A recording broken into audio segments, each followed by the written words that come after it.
Hi, I'm James Verdeer, and welcome to the American Institute of Biological Sciences Bioscience Talks, which is a forum for integrating the life sciences. For this episode, we're joined by Ryan Emanuel, who's an associate professor in the Nicholas School of the Environment at Duke University. He joined me to discuss his recent article in Bioscience, which is entitled The Pocosin's Lesson, Translating Respect for Indigenous Knowledge Systems in Environmental Research. In the article, he debunks a widely shared translation of the word Pocosin and also talks about the ways in which researchers and others can better engage with indigenous peoples and their knowledge systems. With no further ado, let's go to the interview. Thank you very much for joining me today. Thanks, James. I'm happy to be here. Okay, so I think just to get us started, it might be a good idea to get a baseline understanding of what a Pocosin is. You know, what is this landform? Kind of where are they, and what do they do in an ecosystem? Yeah, so first and foremost, Pocosins are a landform that is somewhat unique to the southeastern United States. It's a type of peatland that exists primarily on the broad, relatively flat divides in between coastal plain rivers. So we're talking about a region that's out on the Atlantic coastal plain, formerly inundated lands underlain by unconsolidated sediments. And then we have these beautiful wetlands that have developed on these divides, and they tend to have deep deposits of organic soils, peat, muck, and then they have a really interesting vegetation. It's an evergreen shrub type vegetation. You sometimes see small statured pine trees, and it's a lovely place, and I'm really happy to talk to you about Pocosins today. Right, and I should just ask out of personal interest. I'm in Norfolk, Virginia, so am I in that general region where they might appear? You are, yes. Pocosins stretch up into the Chesapeake region. Oh, that's really cool. And are they typically inundated with water, or is it cyclical? They can be seasonally inundated with water, but their typical condition is to be relatively dry, perhaps saturated soils, but not typically inundated like you would think of a floodplain, say. These are soils that you can typically get out and walk on most times of the year. And so a little higher than the surrounding landscape? Yeah, subtly higher. Subtly higher. Yeah, there's not a lot of really dramatic topography in my area, at least. So that makes sense. What's the not traditional but practically ubiquitous definition of Pocosin that we see just about everywhere we look? So the language that you encountered, and the language that, frankly, I heard and learned throughout my entire university education, was that a Pocosin is a word that means swamp on a hill in the coastal Algonquian languages of what is now Virginia and the Carolinas. And so that translation, swamp on a hill, is omnipresent throughout peer-reviewed literature, throughout white papers, agency websites, things like this. Yeah, I was really surprised to see that, appearing on so many .gov sites. It's pretty much everywhere. Yes. And even textbooks and classrooms as well. And so it's not correct, though. This is not actually, an accurate translation of an, Eastern Algonquian terminology at all, is it? Right. What I'll say is that we have no evidence whatsoever, either in the Western academic traditions of scholarly evidence or in indigenous traditions. There's no record of this term ever meaning swamp on a hill. But it's been, typically attributed to, a historical source. Is this Tooker? Yes. So there was a linguist in the late 1800s who published an article on the Algonquian term Pocosin and speculating on what it meant, where it came from, and most of these citations, if you track them back far enough in time, you'll eventually land on Tooker's article from the late 1800s. Does Tooker have that definition? He does not, interestingly. And Okay. so it's one of these things where I suspect perhaps someone saw that another person had cited Tooker, and well, I'll just go ahead and cite Tooker as well.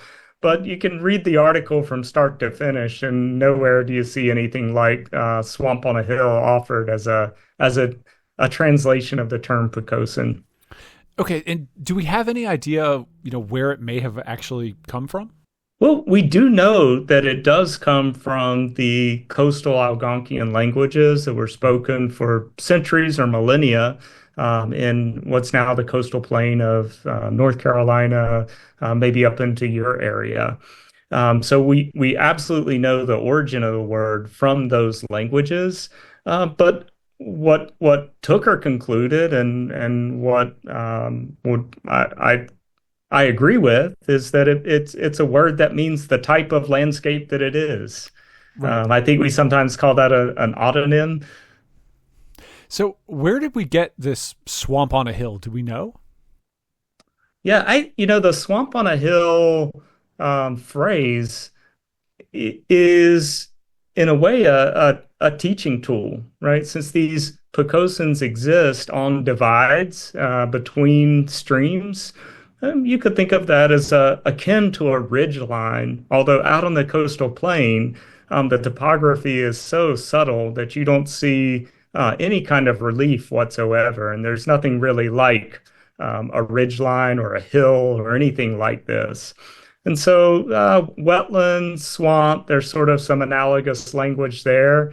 And then the hill is probably just a reminder for people that these are non-riparian wetlands. They exist out on the coastal plain in between streams. Can I ask now what sparked your interest in this, mistranslation and its ubiquity? Well, about a decade ago, I was invited to be on a public television program about Pocosins and similar wetlands in eastern North Carolina. And although I had had some experience working in Pocosins and teaching about them for several years, I said, well, I better brush up on my reading. And I had in my mind for a while to follow up on this Tooker reference, and that's how I tracked down Tooker.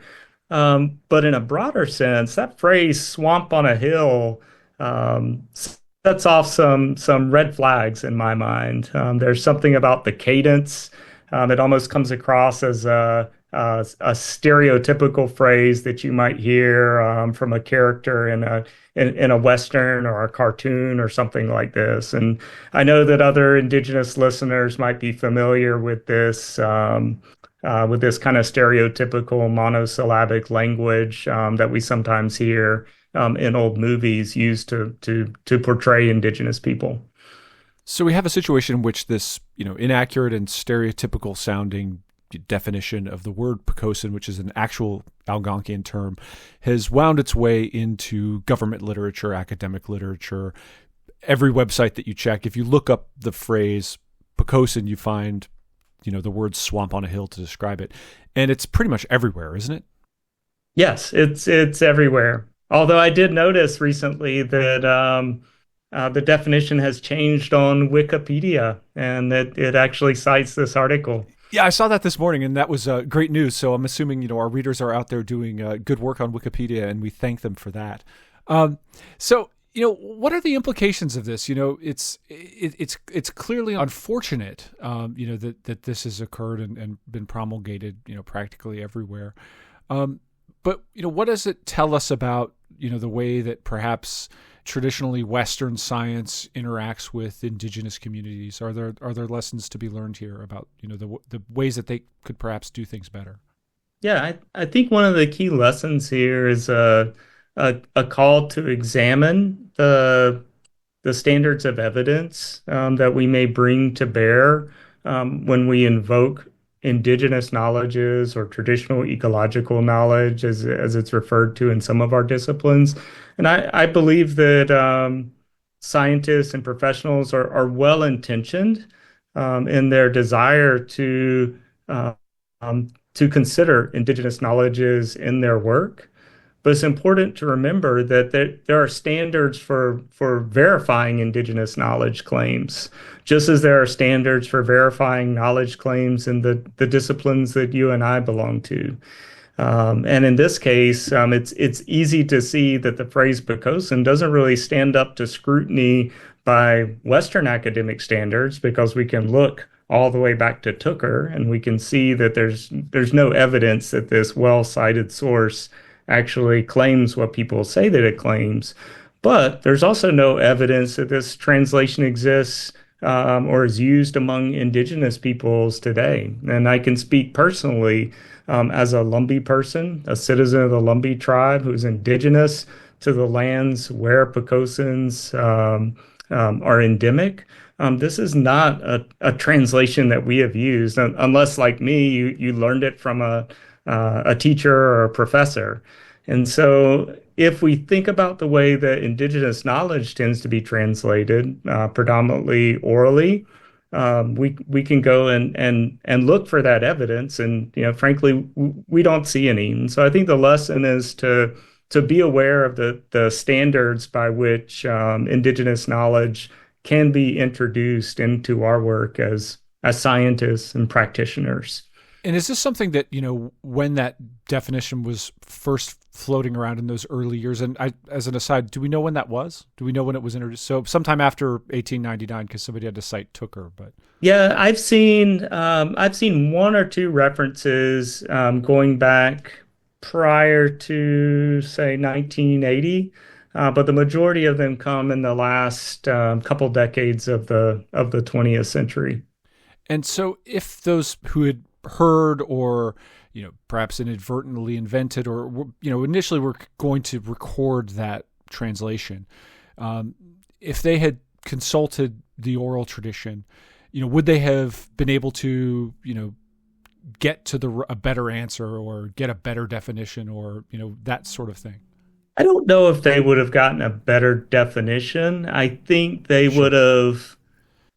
they would have paused before offering swamp on a hill as a definition. If you can't verify that claim wherever it came from, and I'm not sure any of us know how it made that slip from Tooker into its current use.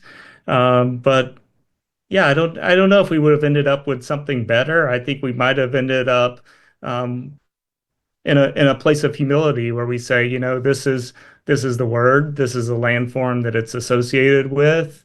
If there is a translation, unfortunately, we can't say what that is. And you mentioned humility just now, and that's certainly something you highlight in the article.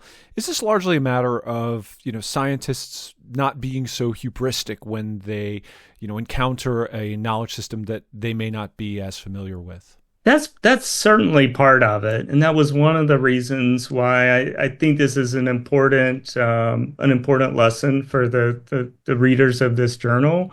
I also think it's an important lesson for people more generally to help see the world through the eyes of indigenous peoples whose languages are dormant. I mean, every day.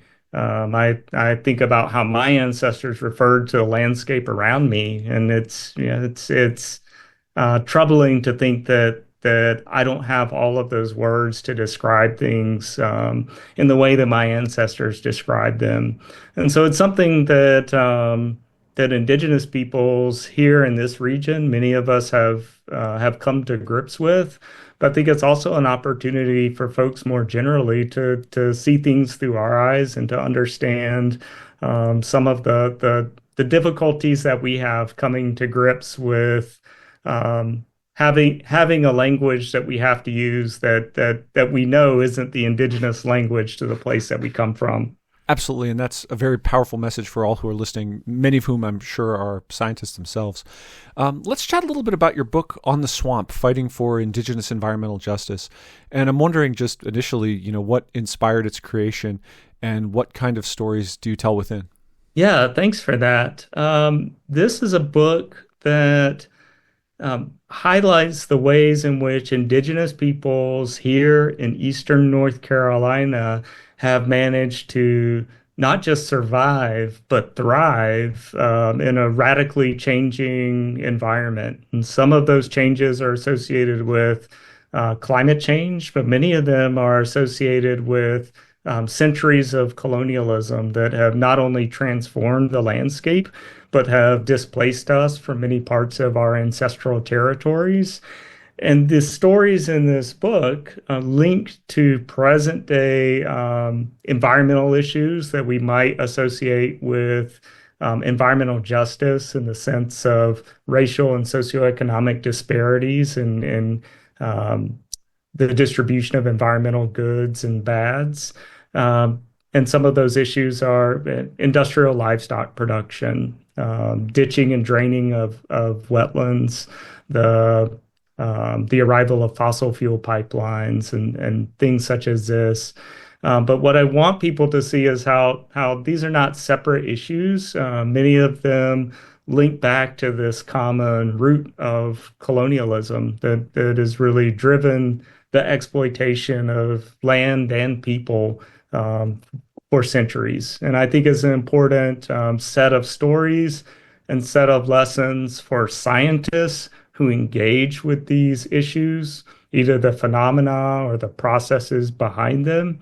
It's also important for decision makers who are charged with solving these really wicked problems.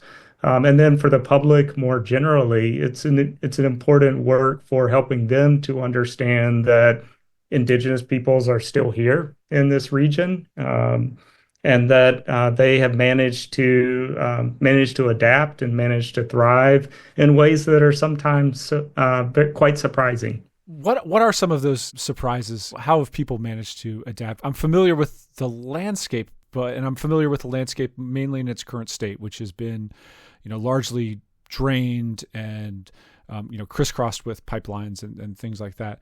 What's life like there? Yeah, so we've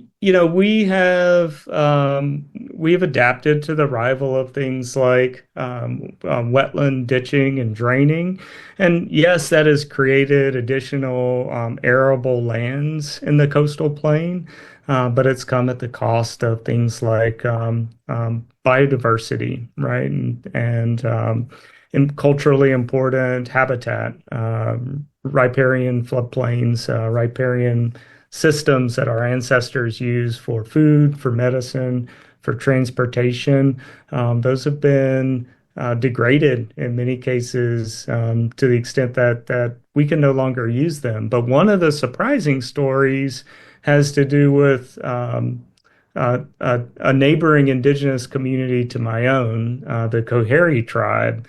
Over the past 10 years, they've taken it on themselves to restore their connections to their namesake river. They've done it through activities like clearing out snags, removing beaver dams, all in the name of making the river accessible to people and navigable by canoes and kayaks. And when we think of this in the context of sort of our Western notions of conservation, we think, oh, we need to keep people away from these conserved lands and not mess with Mother Nature. But from a Coharie perspective, a healthy river is a river that has hands-on interaction with people. People are stewards of that river, and the river allows them to recreate, to fish, to engage in spiritual activities. And they can't do that if we take a hands-off approach or a fortress conservation approach to protecting floodplains, for example. And so the Coharie have sort of defied this notion of what we do with conservation lands and how we treat them. And through their hands-on approach, visitors to their river have been able to see how this landscape has been transformed through their actions back into a system that invites people to visit respectfully, to not exploit or extract, but to take in all of the wildlife that's returned to this system, and to just really enjoy this riparian landscape despite the presence of factory farms and other sources of pollution in the watershed. So amidst all of this amidst all of this trouble, there have been really beautiful things coming out. Absolutely. And it sounds as though this is a different lens through which to view conservation activities, and one that's not necessarily focused on, creating a, quote unquote pristine wilderness. It's something different than that allows people to engage with the landscape as well. Absolutely. Thank you very much for joining me. I do definitely encourage everyone to pick up a copy of On the Swamp, and I appreciate your insight. This has been a lot of fun, and I've enjoyed learning about this topic. And I encourage everyone to not use swamp on a hill. Thanks so much, James. I really appreciate the chance to speak with you. And that concludes this episode of Bioscience Talks. Just a reminder, the journal Bioscience is published by Oxford University Press on behalf of the American Institute of Biological Sciences and is made possible by the support of our members and donors. Thank you, and talk to you next time.